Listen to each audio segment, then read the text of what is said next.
and the challenges that they're facing. I must say we're getting really good effort by teachers and educators across our state under very difficult circumstances as they teach their children remotely, some in classrooms, and deal with all the public health protections to keep teachers, staff, and children safe. Dr. Karyl Rattay is Director of the Division of Public Health, is with us again.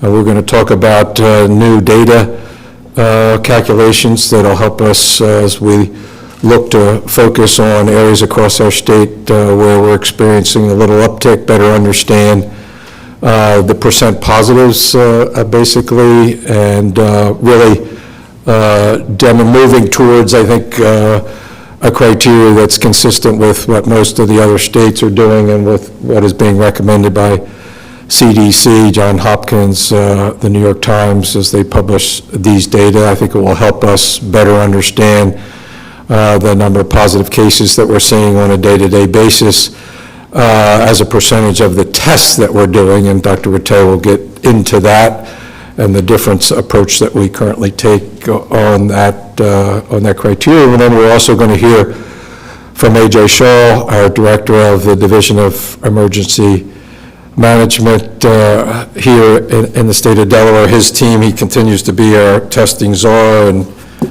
testing thousands of Delawareans each week and helping us get a better understanding on where the spread is across our state, where it isn't, and some of the challenges that we face. So we're going to talk a little bit about schools. We're going to talk about data and how we calculate that data, a new metric there that we'll be adding to our data dashboard. We're going to talk about testing, as we always do, and we'll continue to try to get the message to all Delawareans to wear a face mask, a face covering when you're in public. It is a small sacrifice to be made, and we learn every week that it's more important than ever to make sure that people, even in public, even outside, are wearing masks. They're protecting mostly others that they come in contact with. If they are shedding the virus, they're positive and they may not know about it. Obviously, if you have symptoms, you should not be circulating in public. You should see your physician, get tested. We are doing and making tests available for everyone who wants them, and we're testing people once, twice, 3 times, and we'll continue to do that as we manage the spread of the virus here in our state and try to come up with a new normal. And a new normal is that we're going to bring kind of businesses back online. We're going to be careful about that. We're going to protect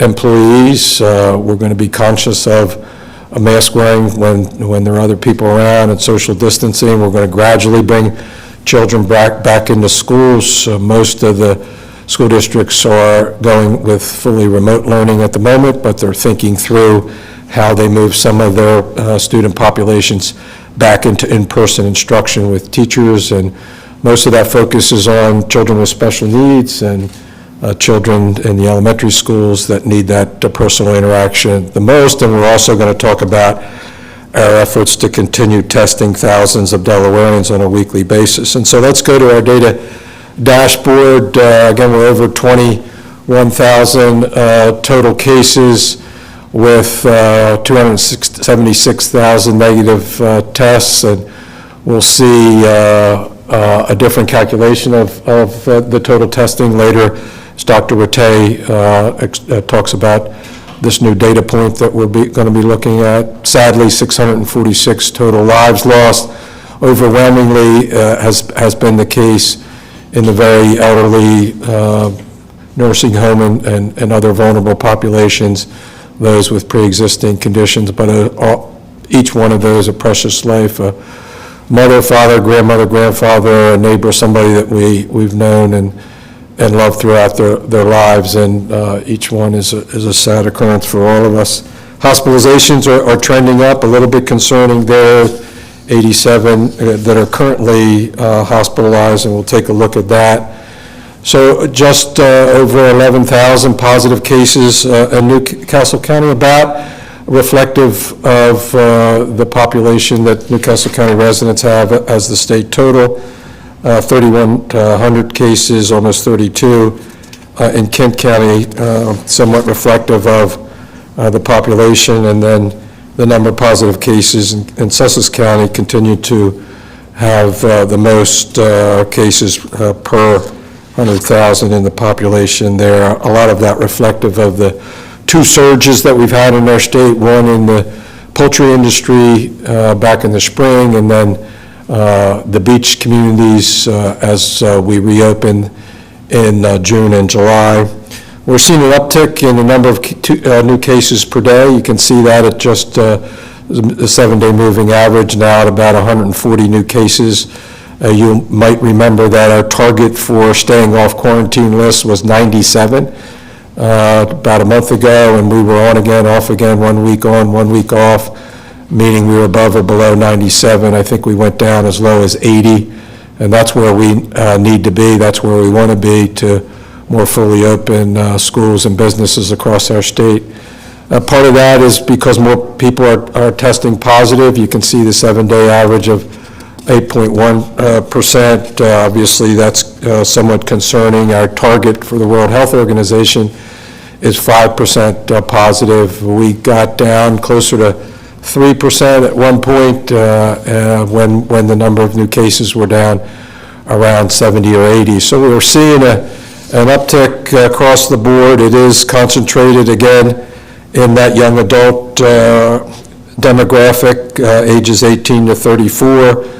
Some of that hangover from the summertime beaches, and a good portion of that more recently from college and university towns as students go back to campus and off campus parties and social events. We do have a very good relationship and have with the University of Delaware, and the University of Delaware and the city of Newark have combined forces and are really trying to enforce the off-campus social gatherings where so much of this activity we believe occurs. Here's our 14-day view of the data dashboard. You can see again, hospitalizations are ticking up a little bit concerning 87. You'll remember, to put that in context, our high point was 337 back at the end of April. Again, the percent positive ticking up a little bit as well, and the same with new positive cases. As we look at the subcategories, and I would recommend to you to look at the data dashboard, My Healthy Community part of it, and you can see by zip code, by geographic area, the various communities across our state. And we're just not seeing one area that's more pronounced than another, a little bit higher in the city of Wilmington, but not dramatically.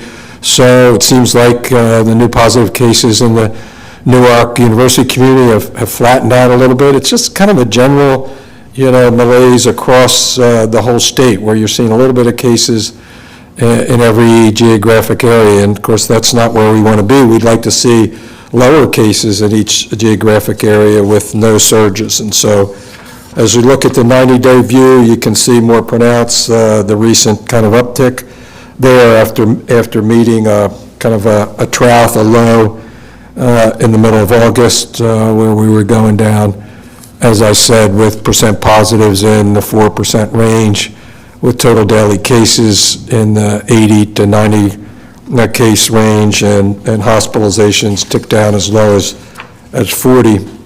With respect to the data dashboard on personal protective equipment, still seeing a backlog on gloves. I think that's a case not just for Delaware, but other states. We've got a big order in and expecting that soon. Everything else is in pretty good shape. As I've said at each of these press conferences, we are using significant amounts of CARES Act funding to support small businesses, to get them over this hump, to support nonprofit agencies, and to rebuild our economy. And that's a major focus that we have right now, is, again, getting businesses more reopened, getting to a place where we can safely reopen schools, more than just the hybrid model. We're not there yet, but all the school districts, superintendents and their teams are working through all of that to get where we want to be. And in the interim, we need financial support for small businesses, in particular those in the hospitality sector, and we've got a $100 million fund to do that. The first increment of that funding applications have been taken, and I believe we're looking at the second increment, and then an additional fund for nonprofit agencies. And so a lot of work going into all of that. Again, thanks to our congressional delegation, Senator Carper, Senator Coons, and Representative Blunt Rochester for their support. I know they're looking at additional relief programs in the Congress of the United States. As yet, they have not been able to come up with an agreement around what that might look like. We would like to see, obviously, the highest priority for the national governors is to see some allowance for revenue replacement here in Delaware. We've lost close to $500 million, $500 million in revenue, which will make our budgeting season moving into next year extremely difficult. So we've got a whole team with us today, starting off with our Director of the Division of Public Health, Dr. Carl Rattay, who's going to talk about some new data points and our data dashboard more generally. Dr. Rattay, thank you. Great, thanks so much, Governor. And I am excited to provide some updates today on our the data that we are making available publicly on My Healthy Community. One of the things we've been working on is a new addition to how we present percent positive tests or results. Now, our system in Delaware is a person-based system, and so since the beginning of this epidemic, we've been providing percent positives based on people tested as opposed to the total tests that are done. And many states have been presenting their results in that way, people tested as opposed to total tests. There's value and benefit in presenting the information both ways, and so we're excited to be able to provide the data both ways. A total test is the recommended approach for Johns Hopkins as well as the CDC, and so it's important to us to be able to present data consistent with those recommendations, and an important reason is so that we can compare our data with other states. Right now, if you'll see some of the dashboards that compare states, you'll see that our percent positive may look a bit higher than expected, and in part that is because we're using a different methodology by some comparison points. So by using the total test methodology, that allows for more equal comparison across the states. The test-based results, and I want to clarify this slide a little, the test rate results reporting reflects the percentage of the tested population who is infected, but it also is a reflection of how well are we doing with testing. So the better we're doing with testing, the more people that we get tested, you would expect that number to go lower. The person-based test really, it was very equivalent in the beginning, in fact, even pretty equivalent in the summer, but now that more and more people are being tested and people are getting repeat tests, that calculation is better to assess kind of your overall prevalence or burden of infection overall over time. And so again, they both have value. They're both important metrics, but it's important to us to share both metrics on the dashboard. On the next slide, I think it points us to a New York Times dashboard around this, and I think there's a really great explanation on the New York Times dashboard. It does show you which states are currently doing the person-based, which currently we have an asterisk next to our state, but it looks like about 33 states are using the test-based approach right now. And again, the New York Times does a nice job of explaining the difference between these two.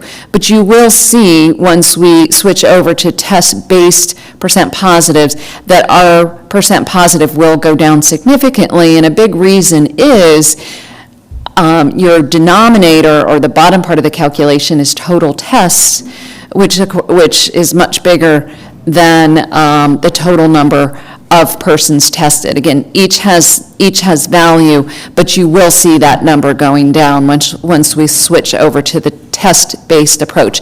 And you should see that on My Healthy Community, our website, over the next couple of days, and you'll be able to kind of toggle over from one to the other. So you'll be able to see our results with both. And both show a pretty similar curve in that both were very high, in the springtime, went down, went up during the beach outbreak, went back down, and they're both on the increase again as we are seeing more community spread at this time.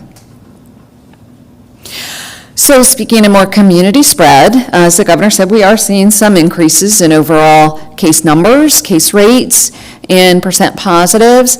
Newark, although it seems to be leveling off slightly, we are up to 370 University of Delaware cases. And so a lot of the numbers in Newark do remain driven by that 18 to 23 age group and university residents, university students, but certainly that's an area where, as the governor said, we are working very closely with the university and with the city and working hard to drive those numbers, those cases down. In Wilmington, we continue to see elevated case rates in 19802, 01, 04, 05, and so working closely with community partners around testing, but also, again, good prevention messaging. Western Sussex, also, as of this week, we've been seeing a little bit of increase in the Delmar and the Laurel area. Greenwood continues to be elevated because of the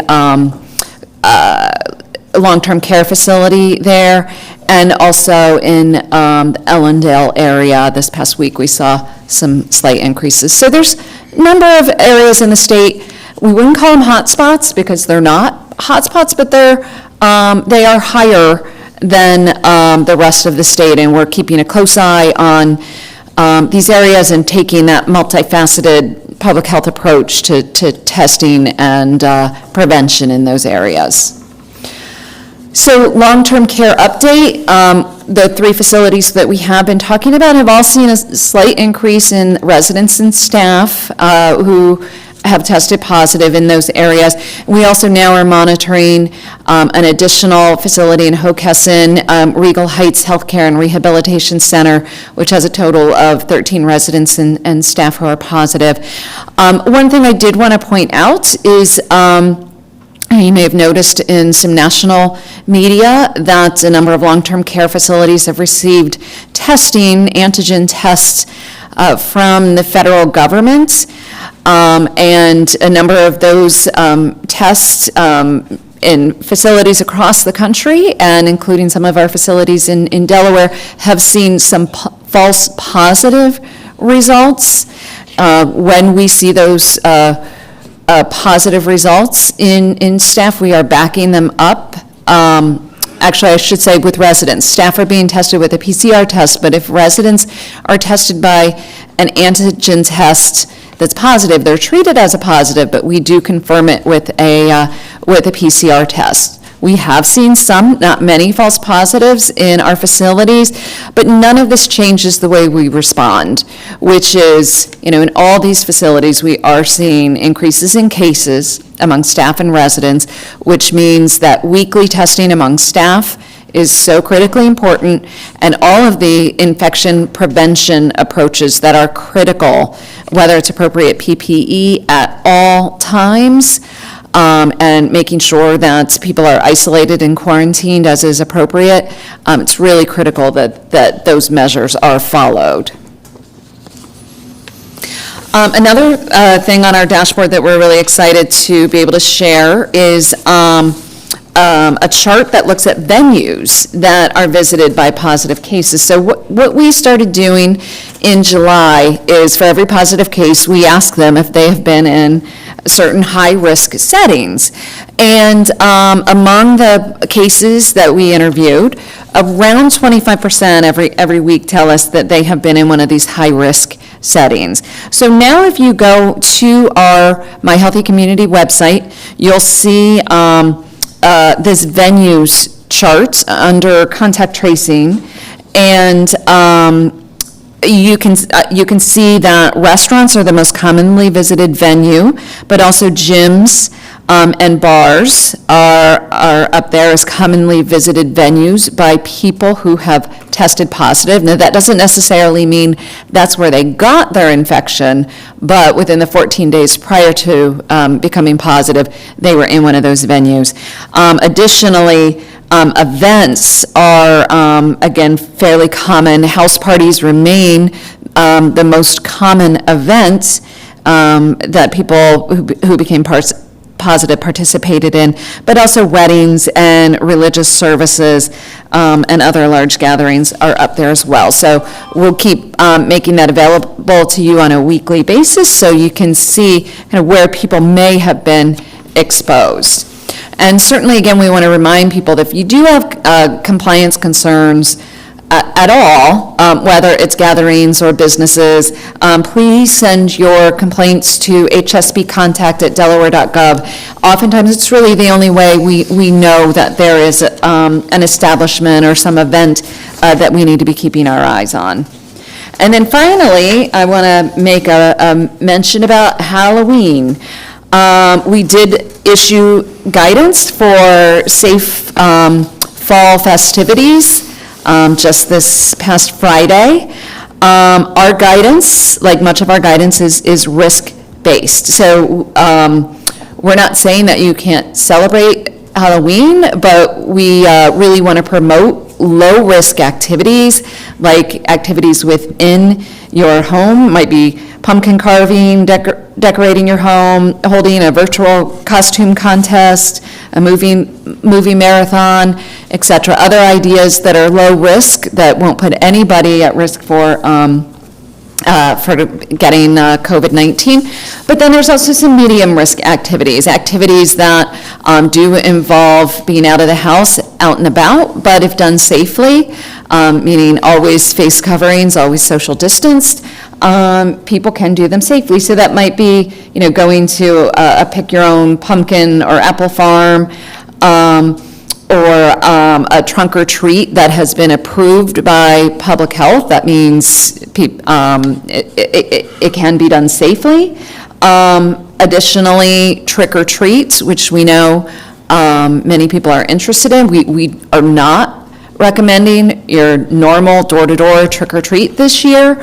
On the other hand, we have guidance for how it can be done safely. So if one family stays together and they don't come in personal contact with an individual, but an individual puts their treats on their doorstep and stays 6 feet away with a mask, face covering, again, it can be done safely. So please take a look at our guidance and see what's on there. Other high-risk things include haunted houses. I wanted to give a shout-out to Frightland. They worked with public health to get a solid plan. Our team was out there last weekend. They said they didn't have any problems. They're using a reservation system and really adhering to the social distancing and face covering guidance. So again, we can still have fun this fall, but it has to be done safely.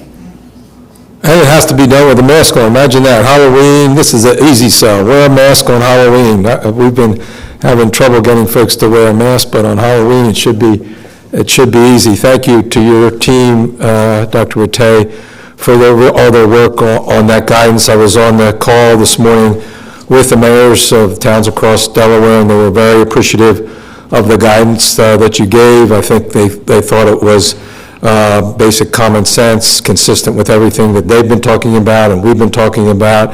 Do Halloween, but do it carefully. They're obviously canceling big potential spreader events like the Sea Witch Parade in Rehoboth and like some of the events they have in Lewis, but Middletown and other communities across Delaware, they were pleased to get that guidance that you provided, and so that there can be some Halloween. Great information on the testing.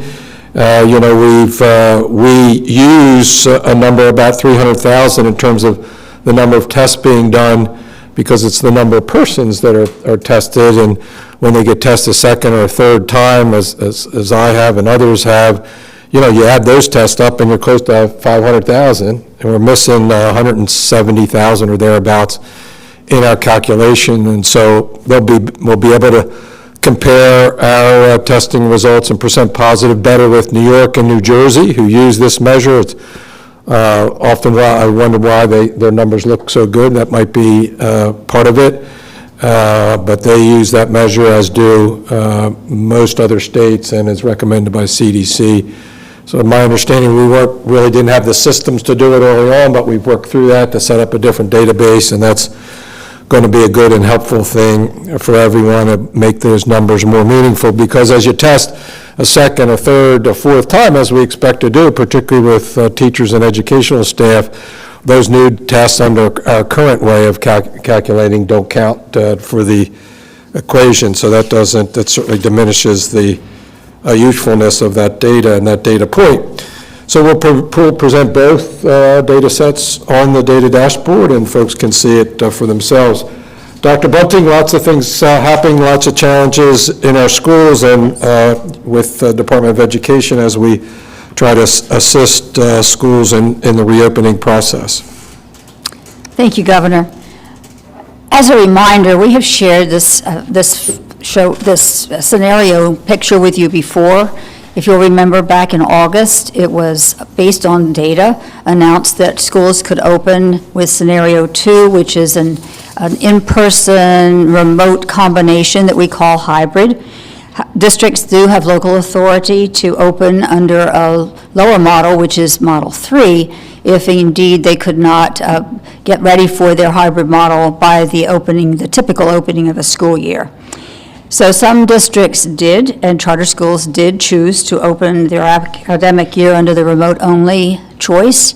Others have chosen to begin in the yellow. Some of our ones that opened in the red situation are moving to yellow. So this month, we're going to see more of those districts actually providing some in-person choices to students, and there still would be the remote option for our families. If you take a look at the next slide, you can see the current status for school reopening. We are very interested in the metrics and consult them constantly. Right now, if you look at the numbers and compare them to the previous chart, you can see that we are really firmly in that yellow status. We will continue, as I said, to monitor our stats and to make decisions based on that. But we are constantly talking with our school district superintendents, our charter school leads, our private school leaders. In fact, on a daily basis, I send emails several times a day to that group of people. If you take a look at what's happening in our school year, I mentioned that there are choices locally determined. We have 6 districts at this point that are offering some form of in-person learning. We have 6 districts that have limited services to select students. These are often our special needs students or our EL students, or in one district, they're actually bringing in students that they are aware have no internet connection still. 10 of our charter schools are also offering some form of in-person learning, and 4 additional districts are going to be offering in-person options later this month. In addition, we keep a very close watch on cases. Naturally, we are reporting those cases and working closely with the Division of Public Health, who is tracking, and as you could see earlier or hear earlier today, publicly reporting on COVID cases among our students and staff. In the first month of this school year, DPH reported 29 cases statewide among our public school educators and students from September 1st through October the 2nd. In addition, DPH has reported 27 cases among our private school educators and students through last Friday, and 20 cases among Delaware Child Care Center students or educators in the month of September through last Friday. I want to take this opportunity to again thank our Child Care Center educators, many of whom have been working all through the summer and now in a new capacity with students who aren't in school to help them through this pandemic challenge and to offer safe learning environments for our students, which is a necessity if their parents and their caregivers are going to be able to work and provide for their families and provide the essential services that we need throughout the state. Over the past month, I have been visiting schools across the state that are offering some form of in-person learning. Things look differently. As I mentioned, local control has outlined various plans. I've been pleased to hear from educators and students about how they have overcome the challenges to return to school buildings and how they are continuing to adapt to meet unforeseen changes that continue to offer students face-to-face learning opportunities for families who choose that option. I've been really pleased as I have been there as buses have unloaded on the first day to see the smiles of children, and you can see the smiles even though you can't see their mouths because they're all wearing their face coverings, but their eyes light up, and they're very glad to be back interacting with classmates. I've also been really impressed by the teachers' enthusiasm. They have been involved for weeks in planning, problem solving, coming up with ingenious solutions as to how to do what they know is best for the education of our students, and yet do so with the restrictive environment that we need to be maintaining in order for our students to stay safe and very healthy. So as we look at this, I mentioned we have various rules that we need to follow. Wearing face masks is really important, and we know that that has proven to be one, if not the major factor in keeping safe. We also have the distances, and our schools have maintained those distances of a minimum of 3 feet, but in many cases, the full 6 feet that we're trying to schedule for desks and seating on buses and so forth. We wash and sanitize hands frequently. In fact, throughout schools, you're going to see all these sanitizing stations and frequent use of that in classrooms, in hallways, in cafeterias, and so forth. And we also have worked with our parents to make sure that if indeed any kind of fever or not feeling well is detected, that our students stay at home until they're sure what the situation happens to be. We've learned a lot about doing this safely. We have public health liaisons in our schools that work daily with our educators. They are available 24/7 by call, and this is something that the Division of Public Health has offered to our districts, our charters, and our private and parochial schools. We also have worked out a system of notification so that if by chance there is a case detected in school, that we make everyone aware of that, and everyone then can take the proper precautions. Face coverings, as I mentioned, are absolutely required, and even though there was some doubt at the beginning about whether or not our younger children could maintain the rules and keep on their face masks, we've been delighted in the fact that they know what they have to do. And with very rare exceptions, with some of our students with special needs, all of our students are continuing to wear face masks all day long. That includes outdoors if social distancing can't be maintained. And we did arrange our desks. There's been a lot of geometry going on to figure out how you can squeeze as many desks as possible into a single classroom and still maintain that distance. And last but not least, our staffs in schools have done an amazing job in figuring out how to sanitize classrooms in between bathroom breaks, or when children are on playgrounds or in another space, another learning space for some reason. So we are really working hard to make sure that our schools are sanitized and very healthy and safe for our students. I really would like to express a deep appreciation for the people who have worked on teams to make sure that we can educate our children this year. Our child care providers are our partners, our educators, our students, our families, our school nurses, the custodians, the bus drivers, our nutrition workers, all of our staff members have truly diligently worked to make this a possibility for our students who choose to come to our school buildings. And this has been an investment of months of their time. We also have a partnership with DTI. We are working particularly in those areas where we knew we had internet deserts and our students were being challenged by not having access to internet. And so we have invested our CARES money in many of the additional services to students. We've worked on broadband access. We have tried to eliminate those internet deserts. We have over 300, in fact, as of this morning, it was 340 families that have been approved for service. We continue to support efforts to increase just not accessibility to the internet in places where that was not possible before, but we also work on affordability for our families. We have expanded eligibility, and we have set aside funds to subsidize installation and initial service through their work with Blue Surf. DOE is now expanding coverage to subsidize non-standard installations for low-income families. This will immediately add more than another 100 families who have already been submitted, have submitted their applications.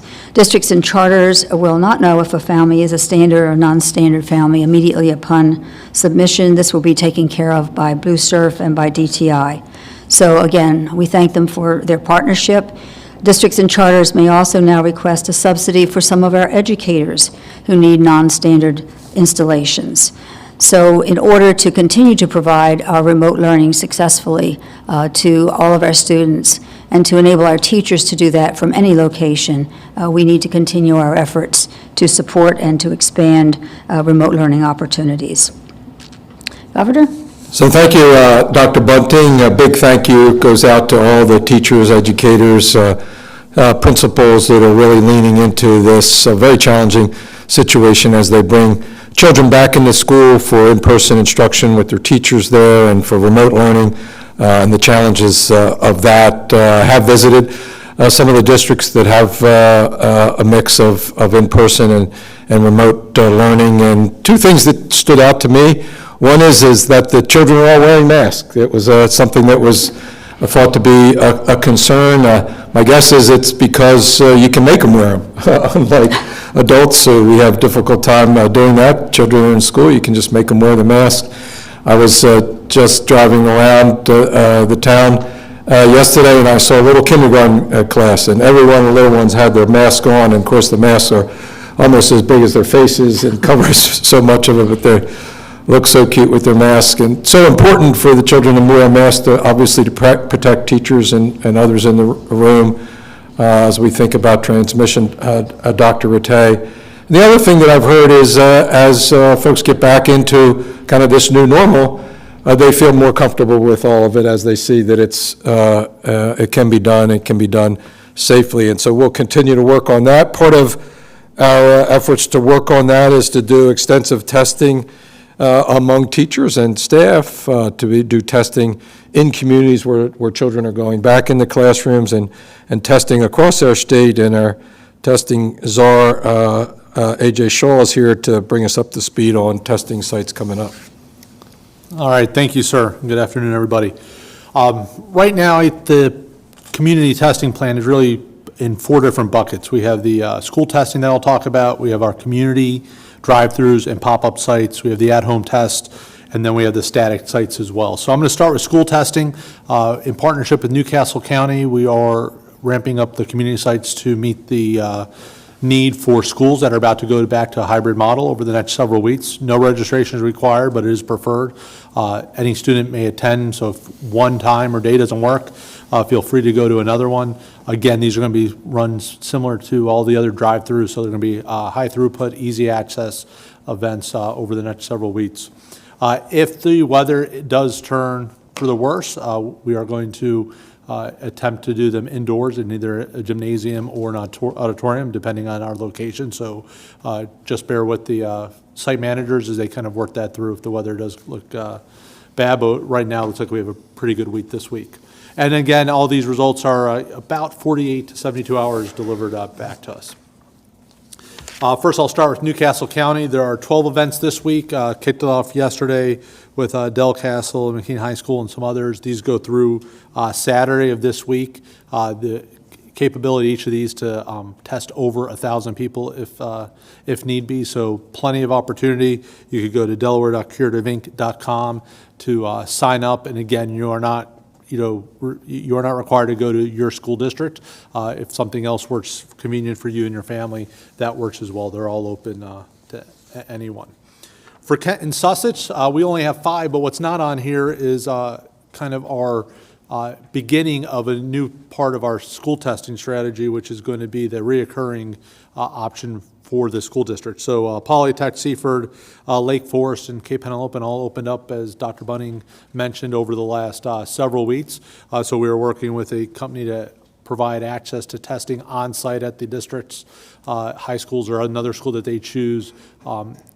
Starting next week, we have Polytech and I believe Cape Henlopen on the books, and we'll start doing this around the state as other schools are getting back into the building. So next week we have, or this week we have Cesar Rodney. We'll be doing Del Tech in Georgetown as well to make sure we get that part of Sussex County, Milford, and then Sussex Central High School. Exciting announcement. We kind of gave the sneak peek last week, but in partnership with Curative, we took delivery of a trailer that they will staff, actually starting tomorrow. Tomorrow we'll be at Woodlawn Library in West 9th Street in Wilmington from 10 to 6 to test people. That link will go live this afternoon. On Thursday, we'll be at Hicks Anderson Community Center as well from 10 to 6. So these are, walk-up reservations are not required, but are preferred as well. Both of these sites will be on the website by close of business today, and we're also adding events for Friday, Saturday, as well as next week around the state. So this is just another layer that we'll do to get down to the community level a little bit closer to make sure we meet the needs of testing across the state. Dr. Rattay did a great job explaining how the numbers for testing are, the denominator might not all be the same, so I wanted to kind of follow up and just let people know what we've done with Curative. So Curative, we've been in partnership with since May. It's one of multiple labs that we use in the state to do COVID testing, but over the last 14 days, we've done about 30,000 tests. If you look at this by day, if you take the weekends out, we've done anywhere from 2,000 to 4,000 tests per day. So, as we've talked about, we've seen a little decrease and increase, but I think testing is continuing to stay strong. The access is out there through multiple sites, the at-home access, the static locations, et cetera. So just wanted to give an update on that. So 30,000 tests in the last 14 days, almost the same number of results that have been delivered. Those results are delivered back to the patient within 48 hours or underneath 48 hours from the sample collection, and the average time in the lab is under 12 hours for the last 7 days. We're even going to work with Curative over the next few days to shrink those times a little bit. Some of the speed bump we see is if I go this morning, I get tested at 9 o'clock, that shipment might not go out till tonight. What can we do to do a shipment in the middle of the day to get stuff down in the lab a little bit earlier to maybe cut 6 or 10 hours off some of those time frames. So we know we have to get people tested. The access has to be there, and also the results have to be delivered as quickly as possible as well. So big news, billboard today is look for the trailer at Woodlawn Library tomorrow, Hicks Anderson Community Center on Thursday, and more locations on the website over the next few days. And sir, back to you.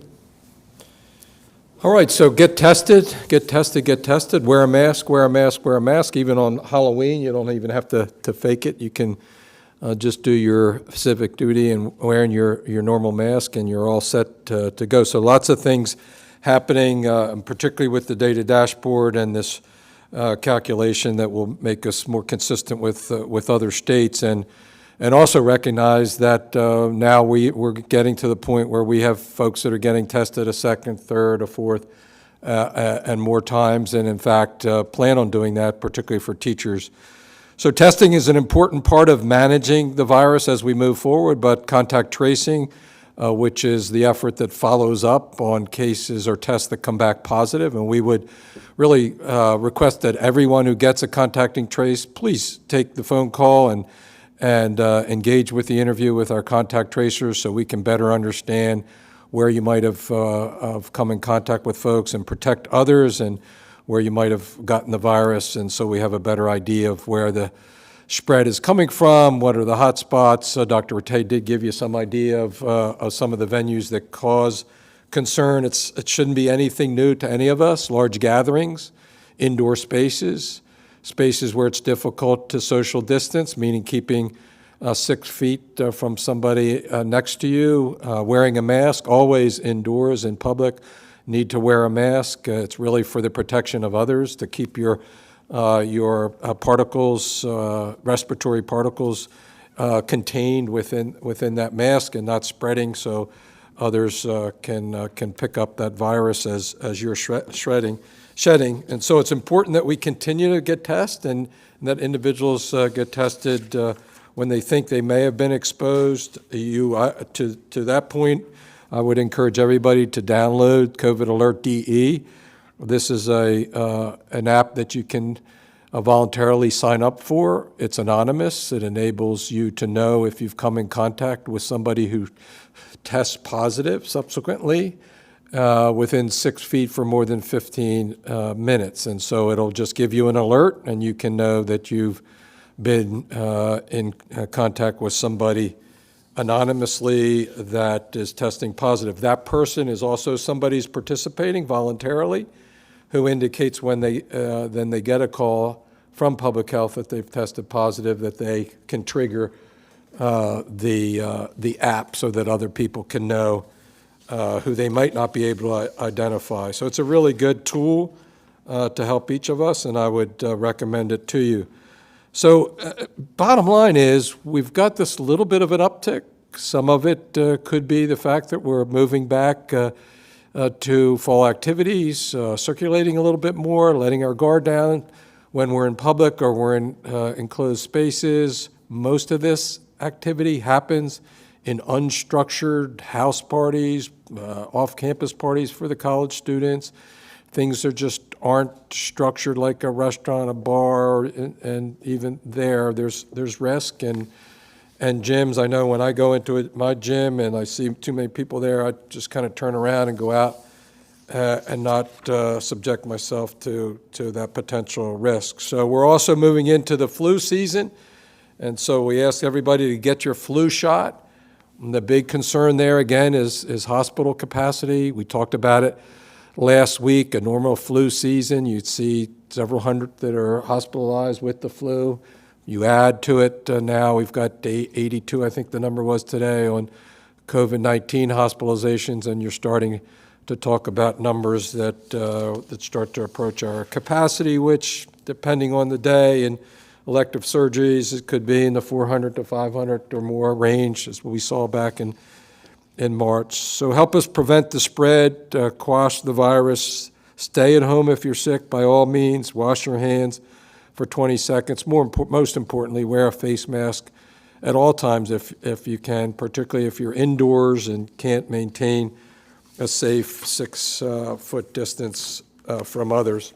And you're really doing it for the benefit of others and thinking about your neighbor and thinking about getting businesses back with more customers and getting our schools reopened more for in-person instruction. So thanks to the team here, Dr. Rattay, Dr. Bunting, A.J. Schall, our testing czar, and all those who are on the front lines in public health. They've been just working their tails off day in and day out, addressing the challenges and that we've had over the last 7 months now, going on 8 months, I guess, and a lot of really challenging and difficult work during that period of time. So I know we've had some pre-submitted questions, and we have media in the room, and Sarah, we give you the floor if you want to take it and ask questions before we go to our pre-submitted questions from other media. Thank you for attending and for your good work.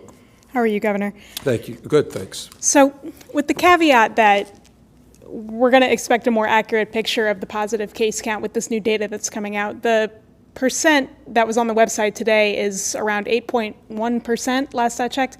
That's the highest it's been in months, right? So is the state heading in the right direction? If this uptick continues, are you going to have to take additional measures, any action, restrictions? So it's something, is it concerning? Yes. Do we see any specific outbreak? No. If you think about the numerator, right, it's the new positive cases on a day-to-day basis. So let's talk about that. So the quarantine from New York, New Jersey, and Connecticut target was 97, and we were above it and below it. As you may remember, we got down into the 80s, and now we're just the last 4 or 5 days in the 130s, 140s, and some of that were tested originally were negative and they came back on the second test and were positive from nursing homes. So a little bit different. You got to really look under the numbers to see if we're just having a broad increase, which I think is what we conclude at the moment. We did have the 370 cases over the last month out of Newark and the University of Delaware. So that can explain some of it. Some of it was a function of testing numbers being down, although the most recent numbers were very strong. As people get tested more than once, we don't count them in the denominator, so that takes that. So the combination of those numbers is concerning, and it's not headed in the right direction. You're right. Is it to the point where we want to tighten things down like we did the last time with zip codes along the beach communities? Not to that extent yet. We will continue to look at it on a day-to-day basis, week-to-week basis. We do our press conferences every week. But my message is to every Delawarean is if we don't want to go backwards, let's follow the guidelines. Let's wear a face mask in particular.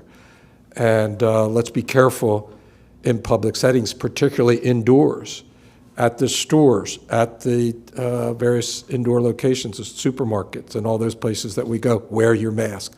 Be respectful of others. Yeah, so if I'm hearing you correctly, people should not be bracing for repercussions because of this uptick. No, but they should be cautious. Right. And they should redouble their efforts. We don't see anything. We thought we were going to see it in the kind of greater Newark area, and we did initially, but then it's started to settle down a little bit. Is it still higher than where we want it to be? Yes. I think we're doing a much better job. AJ, your coordination with Newark PD and University PD, they've sent a very strong signal to the students that those parties are not permitted by local ordinance, and therefore action will be taken by the university. I think that's helped. So we just need to be more vigilant as individuals, and on our side to just be a little bit tougher on enforcement. Secretary Bunting, we have a question from our education reporter. The Division of Public Health has said that because so few schools are in person, then sharing school-specific COVID-19 data would provide identifiable information. As more schools transition to hybrid, does the state plan to expand on the detail of the data that the state is making available? We get our data from DPH, so I will punt in a moment, but we believe in being transparent. We're very interested in our statistics, and we plan a lot of our decisions as to what we do and where we go in the future based on those metrics. So we intend to be transparent. Yeah, we do think it's important to continue to present the cumulative data statewide. We'll be able, as we have more numbers, to break it down. So right now, we're just saying who was in school buildings, but soon we'll be able to break it down to say staff, number of staff in school buildings, number of students in school buildings, in the time when they were potentially contagious. That's what those numbers represent. I also think it's important that the schools, when there is somebody who is in the school building potentially contagious, are also reaching out to the relevant community, so to the parents, to the students, to inform them that there is a potential exposure in the school. Now, we work very hard, our epidemiologists work very hard with every single situation, every potential high-risk exposure, including schools, childcare, to get a full assessment of the situation, to make sure we have a full assessment of who may have been contacts, who needs to be quarantined and tested at the appropriate time, so that we get the information to the right people so that they can take the most appropriate actions. Sarah, before you finish, I'd like to address your comment about so few students in school. We have districts that are really serving a lot of students. Cape and Lopin, for example, has 69% of its elementary students in school every day, 5 days a week. And their secondary students are coming in either Monday, Tuesday, or Thursday, Friday. So they have had a tremendous response from the public about getting their students back in school. In Woodbridge School District, you have the students that want to come divided into half, literally, and you're in 1 week as a full-time student, and then next week you are remote and you have switched with the other group. So we're looking at a lot of students. Indian River has all of its K-1s in that choose to come, and they are rolling in their second and third graders this week. So it's working for those who have approached it with a lot of thought and precautions in place, and we are seeing additional students rolling in every week. So And Dr. if I may, sorry. Sarah, unless you had something to that point. No, go ahead. Yeah, so I talked to the superintendents individually to get an understanding of what they're trying to do. And of course, all the ones that are remote are preparing to bring students into classrooms. Most, as we talk, are doing it with special populations, so children with special learning challenges, to bring those in. And they, you know, if you think about the geometry of this, I talk about this, is that they've got to fit, you know, as many students as parents want them to they survey their parents, and those who want a mix of remote and in-person instruction, they try to accommodate that. So in Cape Henlopen, I think it was 60% wanted in-person and 40%, you know, a little bit higher than that. And so they've got to do the math. How do you fit the children 3 to 6 feet apart in classrooms? And so that's what they're struggling with now, and it's why each district is a little bit different, because their parent populations are a little bit different in terms of their desire for in-person and not. We couldn't bring all of them 100% right away because of the geometry. You just don't have enough spaces, buses, and all the rest of that. And so they are working hard and figuring it, not just the ones that are in a hybrid, but the ones that are moving to that over the next, so we're beginning of October, the next 2 months. So Dr. Rattay, just to clarify, so we can expect expanded data to reflect the increase in in-person attendance, if I'm hearing you correctly? What I can say now is we're going to continue to, every Friday in our press release, present the statewide data that is available, but as we have more numbers, and this may be pretty soon, we can break that out by staff and students. Okay, thank you so much. Thank you, Sarah. So we have a series of pre-submitted questions, and I think Haley's there with those questions. All right, the first question is from Katie Tabling at Delaware Business Times. Governor, when was the last time you were tested for COVID-19 and what were the results? How often do you get tested and how do you get tested? Is it through a private service or are you going to Walgreens or public events like the general public? So way back in the spring, when we were most of the testing was being done by the hospitals, and it was on the recommendation of your physician for symptomatic people that had symptoms. I was alerted to the fact that one of my staff had tested positive, and so instead of getting tested right away as I would today, I quarantined for whatever the number of days was. I don't remember exactly.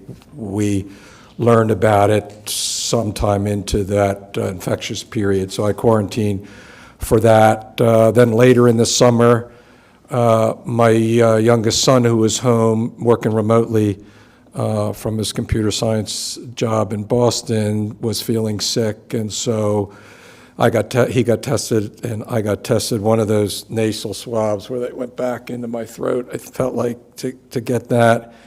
So that was the first time tested negative. Then we were doing the curative tests, and I wanted to experience that. It was really great, easy drive up, boom, you're in. I think mine was up at Wilmington University, up on 202. Got my results back in I want to say a day and a half, negative. And then I actually just applied for one of those take it home, do it at home tests, the Vault, what they call Vault? Yep. The Vault test, AJ, which is the test that we were using for teachers and staff and educators, and we'll see how that result comes out. Next question is from Dan Laurelham at Delaware Live.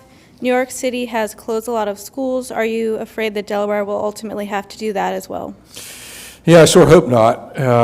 We've been moving forward with the expectation that we'll continue to press the number of cases down and percent positive. We're moving in the wrong direction at the moment. We're still in the scenario number 2, the yellow scenario.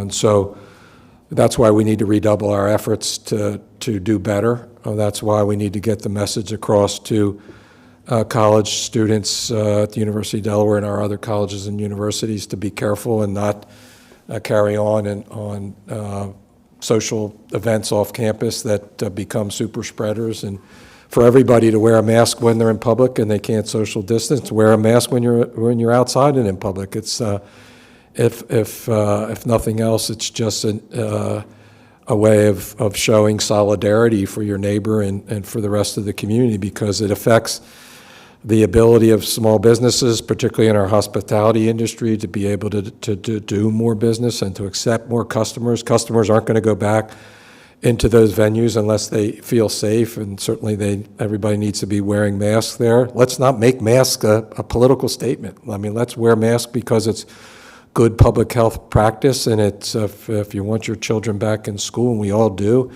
let's wear a mask. So I don't want to go in that direction, and we'll take it day by day as school districts. I know they're hearing concern from parents about that, and particularly looking at smaller geographic areas, and that can be a little iffy because the numbers get really small.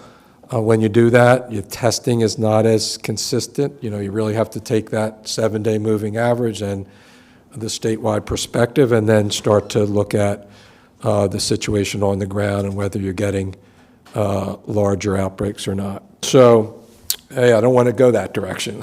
I guess to answer the question simply, but if the data and the spread on the ground suggests that we rethink what we're doing, then we will. All right, this is the last question we have today. It's from Nick Ciolino at Delaware Public Media. A few long-term care facilities have seen outbreaks in recent weeks. Is there a concern that the state's upward trend in cases and positivity rates, combined with the start of indoor visitations, could lead to similar outbreaks elsewhere? What would prompt a decision to suspend indoor visitations, even at facilities with approved plans? Yeah, I'm going to defer to Dr. Rattay only to say that protecting our most vulnerable citizens is a high, if not the highest priority. This is the population that has experienced the most fatalities, most at risk. They're our grandmothers and grandfathers, and we want to protect them. Yeah, absolutely. Vigilance in protecting this population is so incredibly important. I do want to emphasize, though, that among the facilities that are having outbreaks right now, none of them had begun indoor visitation. So indoor visitation is not a factor in the outbreaks that we are seeing.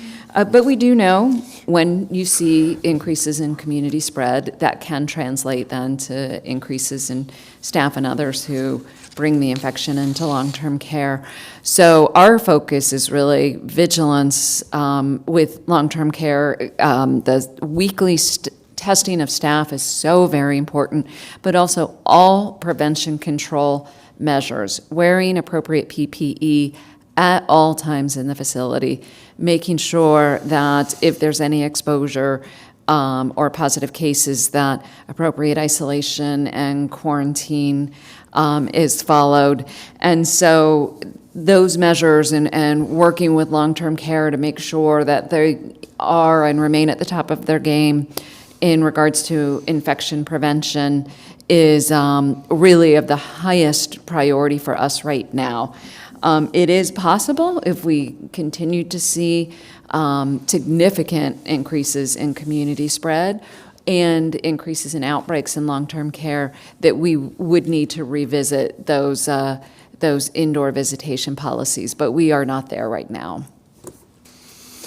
So thank you very much for joining us today. This is coming to the close of this press conference. My takeaway from the events of the last week or several days is that nobody is immune from the risk of COVID-19 to the highest levels here in our country. The president and people close to him have tested positive, and what that should say to all of us is that we all need to protect one another. We need to wear masks. We need to social distance. We need to be careful. We need to avoid large public gatherings, and we know that this virus is just insidious. If we let our guard down, if we're not careful in those circumstances, we just never know when you're going to be in the presence of somebody who is shedding the virus, who's caught it to him or herself.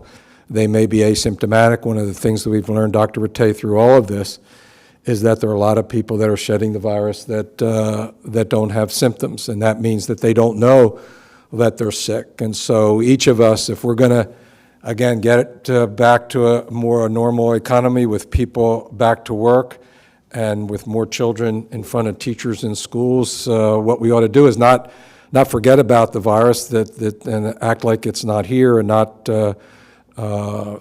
take precautionary measures, but just the opposite. To wash your hands, to stay at home if you're sick, to wear a face mask, and to keep at least 6 feet apart from everyone.